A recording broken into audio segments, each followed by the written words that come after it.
Okay, good evening friends. Today government job portal channel students అందరికీ కూడా స్వాగతం సుస్వాగతం. ఈరోజు మనం జీకే ట్రిక్స్ గురించి ఈరోజు మనం తెలుసుకుందాం. ఇది కానీ మీకు నచ్చినట్లయితే లైక్ చేయండి, అలాగే మీ ఫ్రెండ్స్కి కొద్దిగా షేర్ చేయండి.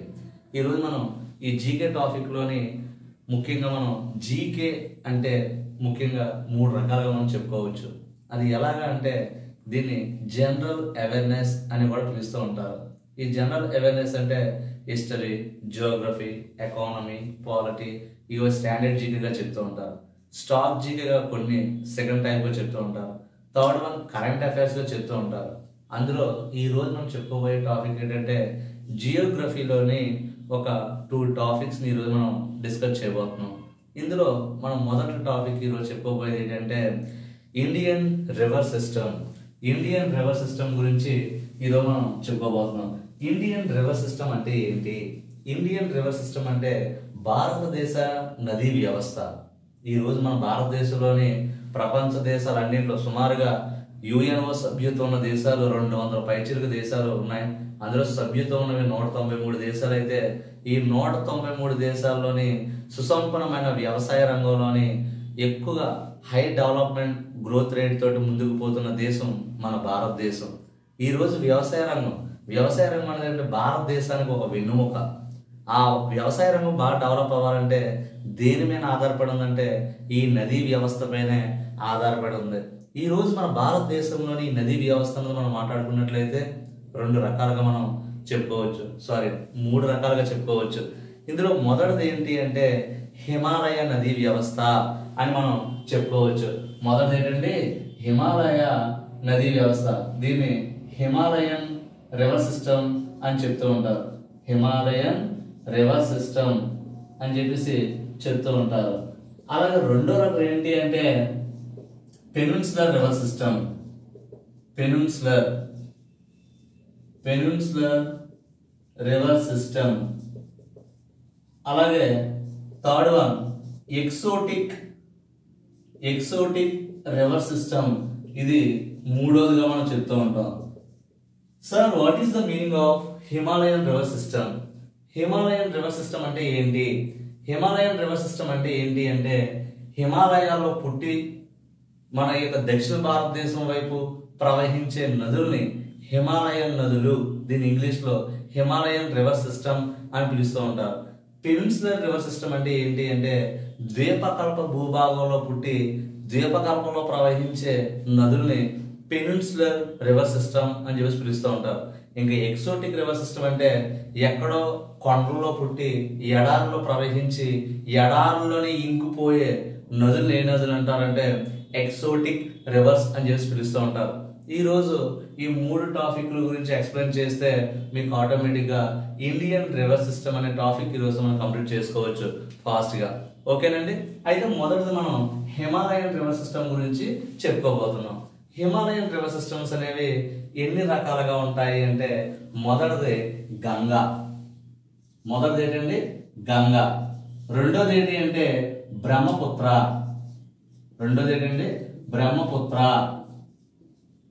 మూడోది ఏంటి అంటే ఇండస్. ఈ 3 నదులు ఏమంటారంటే హిమాలయన్ రివర్ సిస్టమ్, హిమాలయన్ నదులు లేదా జీవనదులు అంటే పెర్నియల్ రివర్స్. నిరంతరం 365 రోజులు కూడా ప్రవహించే నదుల్ని పెర్నియల్ రివర్స్ అని అంటారు. దీన్ని తెలుగులోని జీవనదులు అని చెప్పేసి కూడా పిలుస్తూ ఉంటారు. అయితే సార్ 365 రోజులు ఎలా ప్రవహిస్తాయండి అంటే ఇది హిమాలయాల్లో పుట్టి హిమాలయాల్లో ప్రవహిస్తూ ఉంటాయి. ఒకవేళ వేసవి కాలంలోని ఇంకా వాటర్ అది ఇంకిపోయినట్లయితే ఈ హిమాలయ పర్వతాలు కరిగిన వాటర్ అంతా కూడా ఈ 3 నదుల్లోకి వెళ్ళి 365 రోజులు కూడా ప్రవహిస్తూనే ఉంటారు. కాబట్టి దీన్ని జీవనది, పెర్నియల్ నది అని కూడా పిలుస్తూ ఉంటారు అన్నమాట. ఆ 3 నదులు ఏంటి అంటే ఒకటి గంగా, రెండోది బ్రహ్మపుత్ర, మూడోది ఇండస్ అని చెప్పుకోవచ్చు. అయితే ఇవి ఎక్కడ పడుతుంది? ఈ యొక్క గంగా నది ఎక్కడ పడుతుంది? బ్రహ్మపుత్ర నది ఎక్కడ పడుతుంది? సింధు నది అంటే ఇండస్ అన్నమాట. ఈ ఇండస్ రివర్ ఎక్కడ పడుతుంది అనే దాని గురించి ఇప్పుడు మనం చెప్పుకోబోతున్నాం అన్నమాట. మొట్టమొదటిగా గంగా రివర్ గురించి మనం చెప్పుకోబోతున్నాం. చూడండి, ఇక్కడ ఇండియా మ్యాప్ మీకు కనిపిస్తుందండి. ఈ ఇండియా మ్యాప్ లోని ఇది మొత్తంగా మన భారతదేశం ముఖ చిత్రపటం.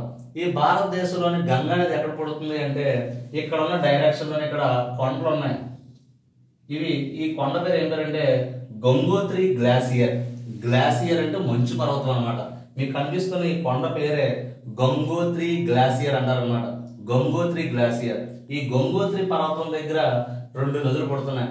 అందులో ఒక నది పేరు ఏం పేరంటే అలకనంద. ఈ అలకనంద ఎక్కడ ప్రవేశిస్తుంది? ఉత్తరాఖండ్ వరకు వస్తుంది అనమాట. అలాగే మరొక నది ఏంటంటే భగీరథి. ఈ భగీరథి అనే నది కూడా ఇక్కడ పుట్టి ఇక్కడ నుంచి ఫైనల్ గా ఉత్తరాఖండ్ వరకు వస్తాయి. ఈ 2 నదులు ఎక్కడ కలుస్తున్నాయంటే దేవప్రయాగ అనే ఒక ప్రాంతం దగ్గర కలుస్తున్నాయి అనమాట. ఎక్కడ కలుస్తున్నాయండి? దేవప్రయాగ దగ్గర కలుస్తున్నాయి. ఈ దేవప్రయాగ దగ్గర కలిసిన 2 నదులు ఇక్కడ నుంచి దీన్ని ఏమని పిలుస్తున్నారంటే గంగా అని పిలుస్తున్నారు అనమాట. ఏమని పిలుస్తున్నారండి? గంగా అని పిలుస్తున్నారు. ఇక్కడ నుంచి ఉత్తరాఖండ్ నుంచి ఉత్తరప్రదేశ్, బీహార్, వెస్ట్ బెంగాల్ నుంచి బంగ్లాదేశ్ లోకి ఎంటర్ అయ్యి బంగ్లాదేశ్ నుంచి బంగాళాఖాతం అంటే బే ఆఫ్ బెంగాల్ లో కలిసిపోతుంది అన్నమాట. ఈ నది ఎందులో కలిసిపోతుందండి? బే ఆఫ్ బెంగాల్, బంగాళాఖాతంలో కలిసిపోతుంది అనమాట. ఇక్కడ మనకి ఎగ్జామ్ పాయింట్ ఆఫ్ వ్యూలో దీన్ని ఎలా మాట్లాడతాడంటే గంగా నది ఎక్కడ పుడుతుంది అని చెప్పేసి అడుగుతూ ఉంటాడు బిట్. గంగా నది ఎక్కడ పుడుతుందని బిట్ అడిగిన మీరు ఎలా చెప్తారు? గంగా నది ఎక్కడ పుడుతుందంటే ఇక్కడ గంగోత్రి అనే మంచు పర్వతం దగ్గర పుడుతుంది అని మీరు చెప్పాలన్నమాట. అక్కడ ఏ 2 నదుల కలయిక గంగా నదిగా ఏర్పడుతుందని బిట్ అడుగుతూ ఉంటాడు. ఒకటి అలకనంద, రెండోది భగీరథి. ఈ అలకనంద, భగీరథి అని ఈ 2 నదులు ఎక్కడ కలుస్తున్నాయి అని అడుగుతూ ఉంటాడు. దేవప్రయాగ అని చెప్తూ ఉంటారు. ఈ గంగా నది ఏ రాష్ట్రాలు టచ్ చేసుకొని ట్రావెల్ అవుతుంది అని అడిగినట్లయితే ఒకటి ఉత్తరాఖండ్, రెండోది ఉత్తరప్రదేశ్, మూడోది బీహార్, నాలుగోది వెస్ట్ బెంగాల్, అలాగే మరొక దేశం మన అనుసంధానమైన దేశం బంగ్లాదేశ్ ఉండే ట్రావెల్ అయ్యి దీని ఫైనల్ ఎక్కడ కలిసిపోతుందంటే బే ఆఫ్ బెంగాల్ లోని కలిసిపోవడం జరుగుతుంది అనమాట. ఈ యొక్క రివర్ ఈ యొక్క లెంత్ ఎంత అంటే 2525 కిలోమీటర్లు మొత్తం ఈ నది ప్రవహిస్తుంది అనమాట. 2525 కిలోమీటర్లు అన్నది ఈ నది ప్రవహించడం అన్నది జరుగుతుంది అనమాట. ఇందులోని మరొక టాపిక్ చెప్పుకోవాలి, ఉపనది. దీని ఇంగ్లీష్ లోని ట్రిబ్యూటరీస్ అని చెప్పి పిలుస్తూ ఉంటారు. ట్రిబ్యూటరీ అంటే ఏంటంటే ఒక నది పెద్ద నదిని చిన్న నదిగా విడిపోవచ్చు, లేదా చిన్న నదిని పెద్ద నదిలో కలవచ్చు. దీన్ని ఏమంటారంటే ట్రిబ్యూటరీ అని చెప్పి పిలుస్తూ ఉంటారు. దీన్ని ఉపనది అంటారు. అయితే గంగా నది యొక్క ఉపనదులు ఏంటి అనేది మనం మాట్లాడుకున్నట్లయితే ఎగ్జామ్ లోనే అడుగుతూ ఉంటాడు. చంబల్ ఒకటి, బెట్వాకెన్ ఒకటి, సోన్ ఒకటి, దామోదర్, యమున, రామగంగ, గండక్, గాగ్రా, కోసి ఇవి ఉపనదులు అన్నమాట. అయితే ఈ ఉపనదులన్నింటిలోని కూడా అతి ముఖ్యమైన అతి పెద్దదైన నది పేరు ఏంటి అని అడిగినట్లయితే దాని పేరు యమున. ఒకసారి last time group D exam లో పెట్టి అడిగాడు యమున నది యొక్క జన్మస్థలం ఎక్కడ అని. ఇది ఎక్కడ పుట్టిందంటే యమునోత్రి అనే ఒక ప్రాంతం దగ్గర పుట్టిందన్నమాట. ఈ నది యమునోత్రిలో పుట్టి ఈ నది ఎందులో కలిసిపోతుంది అంటే గంగా నదిలో కలిసిపోతుంది అనమాట.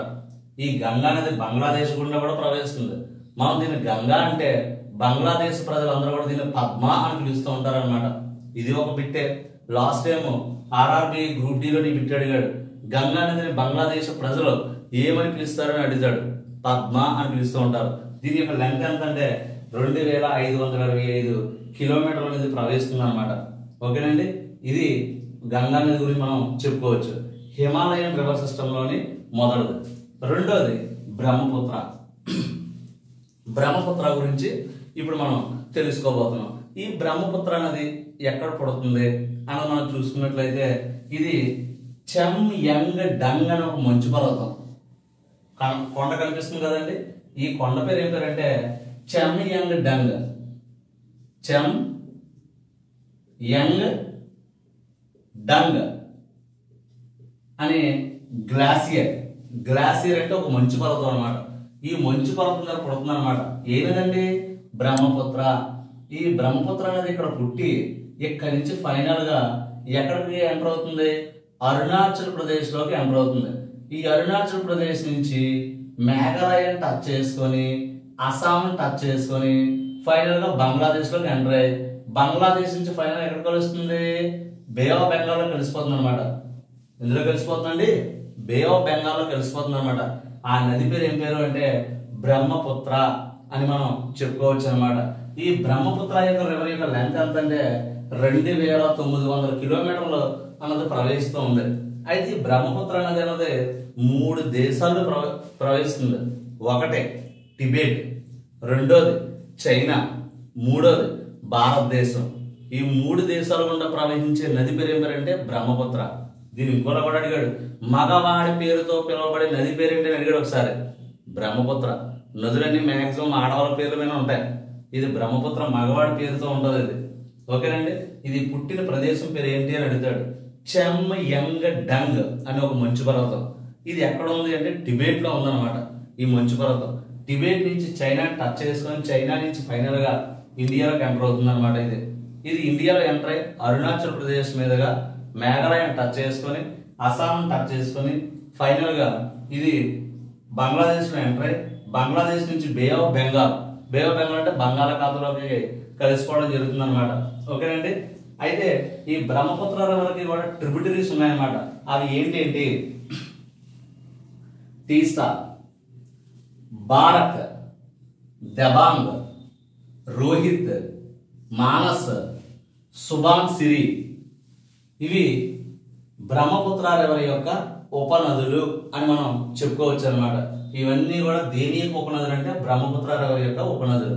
ఈ బ్రహ్మపుత్ర నదిని బంగ్లాదేశ్ ప్రజలు ఏమని పిలుస్తారంటే జమునా అని పిలుస్తూ ఉంటారు అనమాట. ఏమని పిలుస్తారంటే జమునా అని పిలుస్తూ ఉంటారు. అయితే ఎగ్జామ్ పాయింట్ ఆఫ్ వ్యూలో మనం మాట్లాడుకున్నట్లయితే ఈ బ్రహ్మపుత్ర రివర్ అని అడిగిన క్వశ్చన్ ఏంటంటే లాస్ట్ ఇయర్ ఎగ్జామ్ లో అడిగిన క్వశ్చన్ ఏంటంటే బ్రహ్మపుత్ర రివర్ ఏ దేశాల గుండా ప్రవహిస్తుంది అని అడిగాడు. ఆప్షన్ ఏ టిబెటా, option B China, option C India, option D all of the above అని చెప్పేసి అడిగాడు. అక్కడ ఆన్సర్ ఏంటంటే ఆప్షన్ డి. ఏంటంటే ఈ 3 దేశాలను కూడా ఇది ప్రవహించడం అన్నది జరుగుతుందన్నమాట. అయితే మూడోది ఏంటంటే ఇండస్. దీన్ని తెలుగులో ఏమంటారంటే సింధు నది అని పిలుస్తూ ఉంటారు అనమాట. ఏమని పిలుస్తారండి? సింధు నది అని పిలుస్తూ ఉంటారు. ఆ సింధు నది గురించి ఇప్పుడు మనం చెప్పుకోబోతాం. ఈ సింధు నది అన్నది ఎక్కడ పుట్టింది అంటే ఇక్కడ కైలాస్ పర్వతాలు అని చెప్పేసి పర్వతాలు ఉన్నాయి. చూడండి, కైలాస్ పర్వతాలను బొమ్మ గీశాను. మరోసారి చూడండి, ఇక్కడ పాయింట్ అవుట్ చేశాను కైలాస్ పర్వతాలు. ఈ కైలాస్ పర్వతాల దగ్గర మానస సరోవరం అని చెప్పేసి ఒక సరస్సు ఉంది.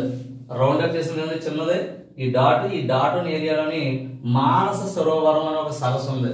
ఈ మానస సరోవరం అనే సరస్సు దగ్గర ఈ నది పుడుతుంది అనమాట.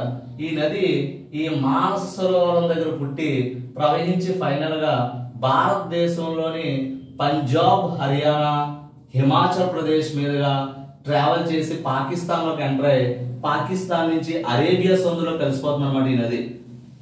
ఏమండి, భారతదేశంలో అతి తక్కువ దూరం మాత్రమే ట్రావెల్ అవుతుంది. మినిమం గా 770 కిలోమీటర్ల ట్రావెల్ మాత్రమే అవుతుంది మన భారతదేశంలోని. హిమాచల్ ప్రదేశ్, పంజాబ్, హర్యానా ఈ యొక్క ప్రాంతాలని లైట్ గా జమ్మూ కాశ్మీర్ లైట్ గా టచ్ అవుతుంది. ఇది ముఖ్యంగా ఈ 3 రాష్ట్రాల పేరు మనం చెప్పవచ్చు. ఈ సింధు నది యొక్క లెంత్ ఎంత అంటే 2880 కిలోమీటర్లు అన్నది ఇది మొత్తం ట్రావెల్ అవుతుంది అనమాట. ఈ ఇండస్ రివర్ యొక్క ట్రిబ్యూటరీస్ ఏంటి అంటే జీలం ఒకటి, చీనాబ్ ఒకటి, బియాస్ ఒకటి, రావి ఒకటి, సట్లెజ్ ఒకటి. ఇవి మనం ఇండస్ రివర్ యొక్క ట్రిబ్యూటరీస్ ఉపనదులుగా మనం చెప్పుకోవచ్చు అనమాట. వీటిని ఏమైందండి ఉపనదులుగా చెప్పుకోవచ్చు. ఇది ఇండస్ రివర్ యొక్క ఉపనదుల కింద మనం చెప్పుకోవచ్చు. ఈ మూడింటిని కలిపి ఏమంటారంటే హిమాలయన్ నదులు అని పిలుస్తూ ఉంటారు అనమాట. ఇంగ్లీష్ లోని దీన్ని హిమాలయన్ రివర్ సిస్టమ్ అని అంటారు. హిమాలయన్ రివర్ సిస్టమ్ అంటే గంగా, బ్రహ్మపుత్ర, ఇండస్. దీనికి మరో పేరే పెర్నియల్ రివర్స్, అంటే దీన్ని తెలుగులో జీవ నదులు అని చెప్పేసి కూడా పిలుస్తూ ఉంటారు అనమాట. వీటిని మనం హిమాలయన్ రివర్స్ అని చెప్పుకుంటాం. ఇది మొదట టాపిక్ అనమాట. రెండోది ఏంటి అంటే పెనిన్సులర్ రివర్ సిస్టమ్. రెండోది దీన్ని ద్వీపకల్ప నదులు అంటారు. ద్వీపకల్పం అంటే ఇంగ్లీష్ లో పెనిన్సులర్ అంటే 1, 2, 3 3 వైపుల నీరుండి ఒక వైపు ల్యాండ్ ఉంటే దీన్ని పెనిన్సులర్ అని చెప్పి పిలుస్తూ ఉంటారు. ఏమని పిలుస్తారండి? పెనిన్సులర్ అని పిలుస్తూ ఉంటారు. మరొకసారి 1, 2, 3 అంటే ఇక్కడ అరేబియన్ మహాసముద్రం ఉంది, అరేబియన్ సముద్రం, ఇది హిందూ మహాసముద్రం, ఇది బంగాళాఖాతం. 3 సముద్రాల కలయిక, మధ్యలో భూభాగం. దీన్ని పెనిన్సులార్ అంటారు అన్నమాట, ద్వీపకల్పము అంటారు. ఈ ద్వీపకల్పంలో కూడా కొన్ని నదులు ఉన్నాయి. మన ఎగ్జామ్ పాయింట్ ఆఫ్ వ్యూలో మనం మాట్లాడుకోవాలి ప్రతిదీ కూడా. ఈ ద్వీపకల్ప నదిలో ముఖ్యంగా కొన్ని నదుల పేరు మనం చెప్పుకోవాలి. మొదటిది ఏంటంటే నర్మదా రివర్, ఇది పశ్చిమ భాగం, ఇది తూర్పు భాగం. బంగాళాఖాతంలో కలిసిపోయే నదుల్ని తూర్పు దిశగా ప్రవహించే నదులు ఇంగ్లీష్లో ఈస్ట్ ఫ్లోయింగ్ రివర్స్ అని అంటారు. అరేబియా సముద్రంలో కలిసిపోతే పశ్చిమ దిశ వైపు ప్రవహించే నదులు అని అంటారు. దీని ఇంగ్లీష్లో వెస్ట్ ఫ్లోయింగ్ రివర్స్ అని చెప్పి పిలుస్తూ ఉంటారు. పశ్చిమ దిశ వైపు ప్రవహించే నదుల్ని వెస్ట్ ఫ్లోయింగ్ రివర్స్ అంటారు. సార్ అయితే మరి ఈస్ట్ వైపు ప్రవహించే నదులు ఏంటి, వెస్ట్ వైపు ప్రవహించే నదులు ఏంటి అనేది ఒకసారి మనం తెలుసుకోవాలి. ఇందులో మొదటగా మనం చెప్పుకోబోయేది అంటే ఈస్ట్ ఫ్లోయింగ్ రివర్స్ గురించి మనం చెప్పుకోబోతున్నాం. ఇక్కడ మనకు మహారాష్ట్రలోని నాసిక్ త్రయంబకం అనే ఒక ఏరియా ఉంది. ఈ నాసిక్ త్రయంబకం దగ్గర పుట్టిన నది పేరు ఏంటంటే గోదావరి. ఈ గోదావరి మహారాష్ట్ర స్టేట్ నుంచి తెలంగాణలోకి ఎంటర్ అయ్యి, తెలంగాణ నుంచి ఏపీలోకి ఎంటర్ అయ్యి, ఏపీ నుంచి హంసల దీవి దగ్గర బే ఆఫ్ బెంగాల్ బంగాళాఖాతంలో కలిసిపోతుంది అనమాట. ఈ నది పేరే గోదావరి. Godavari birth place. ఓకేనండి. రెండోది ఏంటి అంటే కృష్ణా నది ఎక్కడ పుడుతుందంటే మహాబలేశ్వరం దగ్గర పుడుతుంది అనమాట. మహాబలేశ్వరం నుంచి పుట్టి ఇది కూడా మహారాష్ట్ర నుంచి తెలంగాణలోకి ఎంటర్ అయ్యి, తెలంగాణ నుంచి ఏపీ నుంచి ఇది కూడా హంసల దీవి దగ్గర ఫైనల్ గా ఎందులో కలిసిపోతుంది అంటే బే ఆఫ్ బెంగాల్లో కలిసిపోతుంది అనమాట. దేనిలో కలిసిపోతుందండి? బే ఆఫ్ బెంగాల్లో కలిసిపోతుంది అనమాట. అదేవిధంగా ఇక్కడ మరొక నది ఏంటంటే నీలగిరి రేంజెస్ దగ్గర ఉన్న మరొకటి కావేరీ రివర్ అనమాట. ఈ కావేరీ రివర్ అనేది నందిదుర్గ కొండలు అని చెప్పేసి కొండలు ఉన్నాయి కర్ణాటక రాష్ట్రంలో. ఇక్కడ నుంచి ప్రవహించి కర్ణాటక రాష్ట్రం నుంచి తమిళనాడులోకి ఎంటర్ అయ్యి, తమిళనాడు నుంచి బే ఆఫ్ బెంగాల్లో కలిసిపోయి నది పేరు ఏం పేరు అంటే కావేరీ రివర్. ఈ కావేరీ రివర్ ఏ రాష్ట్రానికి సంబంధించింది అంటే తమిళనాడు రాష్ట్రానికి సంబంధించింది అనమాట. అదేవిధంగా ఇక్కడ బస్తర్ కొండలు అని చెప్పేసి ఉన్నాయి. ఈ బస్తర్ కొండలో అంటే ఇది ఛత్తీస్గఢ్ స్టేట్ లో ఉంది. బస్తర్ కొండలో, ఈ బస్తర్ కొండలో ఛత్తీస్గఢ్ స్టేట్ నుంచి ఒడిశాలోకి ఎంటర్ అయ్యి, ఒడిశా నుంచి బే ఆఫ్ బెంగాల్ వెళ్ళిపోతుంది. ఈ నది పేరు ఏం పేరు అంటే మహానది అని అంటారు. మహానది, గోదావరి నది, కృష్ణా నది, కావేరీ నది, ఈ 4 ప్రధానమైన నదులు అనమాట. ఇవి ఎందులో కలిసిపోతున్నాయి? తూర్పు వైపు కలుస్తున్నాయి అనమాట. కాబట్టి దీన్ని ఈస్ట్ ఫ్లోయింగ్ రివర్స్ అని చెప్పి పిలుస్తూ ఉంటారు. లాస్ట్ టైం అడిగిన బిట్ ఏంటి అడిగాడంటే గోదావరి రివర్ ఎక్కడ పుట్టిందని అడిగాడు, నాసిక్ త్రయంబకం. అలాగే కృష్ణా రివర్ ఎక్కడ పుట్టిందని అడిగాడు, మహాబలేశ్వరం. అదే కావేరీ నది ఎక్కడ పుట్టింది అని అడిగాడు, కర్ణాటకలోని నందిదుర్గ కొండలో పుట్టింది అనమాట. దీన్ని అదేవిధంగా ఇక్కడ మనకు మహానది ఎక్కడ పుట్టిందంటే ఛత్తీస్గఢ్ రాష్ట్రంలోని బస్తర్ కొండలో పుట్టి అక్కడి నుంచి ఛత్తీస్గఢ్ నుంచి ఒడిశాకు వచ్చి, ఒడిశా నుంచి ఫైనల్ గా బే ఆఫ్ బెంగాల్ లో కలిసిపోవడం అనేది జరిగింది అనమాట. దీన్ని తూర్పు దిశ వైపు ప్రవహించే నదులు ఈస్ట్ ఫ్లోయింగ్ రివర్స్ అని చెప్తూ ఉంటారు. నెక్స్ట్ రెండోది ఏంటంటే వెస్ట్ ఫ్లోయింగ్ రివర్స్, వెస్ట్ వైపు. ఇక్కడ మనకి అమరకంటక్ అనే ప్రాంతం ఉంది. ఈ అమరకంటక్ అనే ప్రాంతం నుంచి పుట్టిన నది పేరు నర్మదా. ఇదిలా ప్రవహించి ఎక్కడ కలిసిపోతుందంటే అరేబియా సముద్రంలో కలిసిపోతుంది అనమాట. ఈ నది పేరు ఏం పేరంటే నర్మదా అని పిలుస్తూ ఉంటారు. నర్మదా నది ఎక్కడ పుట్టింది అంటే అమరకంటక్ లో పుట్టింది అనమాట. ఎక్కడ పుట్టిందండి? అమరకంటక్. అలా ఇక్కడ అరావళి కొండలు ఉన్నాయి. ఈ అరావళి కొండలో పుట్టిన నది సబర్మతి. ఇది సబర్మతి అక్కడ పుట్టి ఇది కూడా అరేబియా సముద్రంలో కలిసిపోతుంది అనమాట. ఈ నది పేరు సబర్మతి అని మనం చెప్పుకోవచ్చు అనమాట. అదేవిధంగా ఇక్కడ మరొకటి ఏంటంటే తపతీ నది. తపతీ నది ఎక్కడ పుడుతుందంటే ముల్తాయ్ అనే ఒక ప్రాంతం ఉంది. ఈ ముల్తాయ్ నుంచి ఈ యొక్క తపతీ నది పుట్టి ఇది కూడా పశ్చిమ దిశ వైపు ట్రావెల్ అవుతుంది అనమాట. ఇది తపతి. అలాగే మరొకటి గ్వాలియర్ అనే ప్రాంతంలో పుట్టిన నది పేరు మహి. ఈ మహి నది కూడా గ్వాలియర్లో పుట్టి ఇది కూడా ఫైనల్ గా అరేబియా సముద్రంలో కలిసిపోతుంది. మొత్తం 4 నదులు అనమాట. ఒకటి నర్మదా, తపతి, మహి, సబర్మతి. ఈ 4 నదులు కూడా పశ్చిమ వైపు ట్రావెల్ అవుతున్నాయి అనమాట. కాబట్టి ఈ 4ని వెస్ట్ ఫ్లోయింగ్ రివర్స్ అని అంటారు. ఈస్ట్ వైపు ప్రవహించే వాటిని ఈస్ట్ ఫ్లోయింగ్ రివర్స్ అని పిలుస్తూ ఉంటారు. 1 2 3 4 ఈస్ట్ ఫ్లోయింగ్ అన్నది 4, వెస్ట్ ఫ్లోయింగ్ 1 2 3 4 ఈ 4 వెస్ట్ ఫ్లోయింగ్. వెస్ట్ ఫ్లోయింగ్ మరోసారి చెప్తాం. నర్మదా 1, తపతి 1, మహి 1, సబర్మతి 1. ఈ 4 కూడా అరేబియా సముద్రంలో కలుస్తాయి. ఈ 4 బంగాళాఖాతం బే ఆఫ్ బెంగాల్లో కలుస్తాయి అన్నమాట.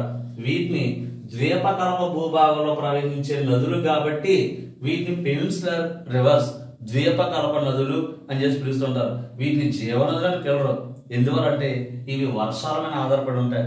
వర్షాలు ఉన్నంతకాలం ఈ నదులన్నీ కూడా పొంగు పొర్లుతాయి. ఎండాకాలం వస్తే ఎండిపోతాయి అనమాట.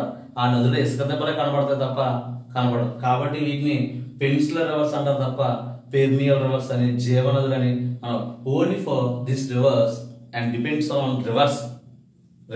Depends on rainfall. అంటే వర్షాల మీద ఆధారపడి ప్రవహించే వాటిని పెనిన్సులర్ రివర్స్ అని చెప్పేసి పిలుస్తూ ఉంటారు. ఇంకా మూడోది ఏంటంటే ఎక్సోటిక్ రివర్. ఎక్సోటిక్ రివర్ అంటే ఏంటి? ఎక్సోటిక్ రివర్ అంటే ఎక్కడో కొండల్లో పుట్టి ఏ నదైనా సముద్రంలో కలుస్తుంది. బట్ ఇక్కడ సముద్రంలో కలవకుండా ఇసుక ప్రాంతాల్లో ఇంకిపోయే వాటిని ఏమంటారంటే ఎక్సోటిక్ రివర్స్ అని చెప్పేసి పిలుస్తూ ఉంటారు. ఏమని పిలుస్తారండి? ఎక్సోటిక్ రివర్స్ అని చెప్పేసి పిలుస్తూ ఉంటారు. ఉదాహరణగా కూడా మనం చెప్పుకోవాలి. ఇక్కడ మనకి ఇండస్ రివర్. ఇండస్ రివర్ చూడండి, అంటే సింధు నది అంటారు తెలుగులో. ఇది ఎక్కడ? మానస సరోవరం, కైలాస పర్వతాల దగ్గర మానస సరోవరంలో పుట్టి ఇక్కడి నుంచి ఇలా వచ్చి ఎడారి ప్రాంతాల గుండా, అంటే కొద్దిగా ఇక్కడ ఇసుక ప్రాంతాలు ఉంటాయి, ఇసుక ప్రాంతాల గుండా కూడా ప్రవహిస్తుంది. ఇందులో కొన్ని ఉపనదులు ఇసుకలో ఇంకిపోతూ ఉంటాయి, ఇది సముద్రంలోకి రావు. కాబట్టి ఇలాంటి వాటిని కూడా ఎక్సోటిక్ అని చెప్పేసి పిలుస్తూ ఉంటారు. అదేవిధంగా ఇక్కడ రాజస్థాన్ రాష్ట్రంలోని లూని అనే ఒక నది ఉంది. ఆ లూని నది అరావలి కొండలో పుట్టి ఇసుకలో ఇంకిపోతుంది. కాబట్టి ఇది కూడా ఎక్సోటిక్ రివరే. ఇక్కడ ఒక కాలువ ఉంది, ఇందిరాగాంధీ కెనల్. ఆ కెనల్ కూడా ఇసుకలో ఇంకిపోతుంది. ఇది కూడా ఎక్సోటిక్ రివర్ అని చెప్పేసి పిలుస్తూ ఉంటారు. ఇసుక ప్రాంతాల్లో ఇంకిపోయే నదుల్ని ఎక్సోటిక్ రివర్ అని చెప్పేసి పిలుస్తూ ఉంటారు. ఇది మూడోది అనమాట. దీన్ని మనం క్లుప్తంగా చెప్పుకుంటే భారతదేశ నదీ వ్యవస్థని ఈ విధంగా మనం చెప్పుకోవచ్చు. దీని తర్వాత ఈ నదులపైన ఏ ప్రాజెక్టులు ఉన్నాయి, ఆ ప్రాజెక్ట్ ఏ రాష్ట్రంలో ఉంది అనేవి నెక్స్ట్ టాపిక్ చెప్పేటప్పుడు దాని మీద చెప్తాం అన్నమాట. First topic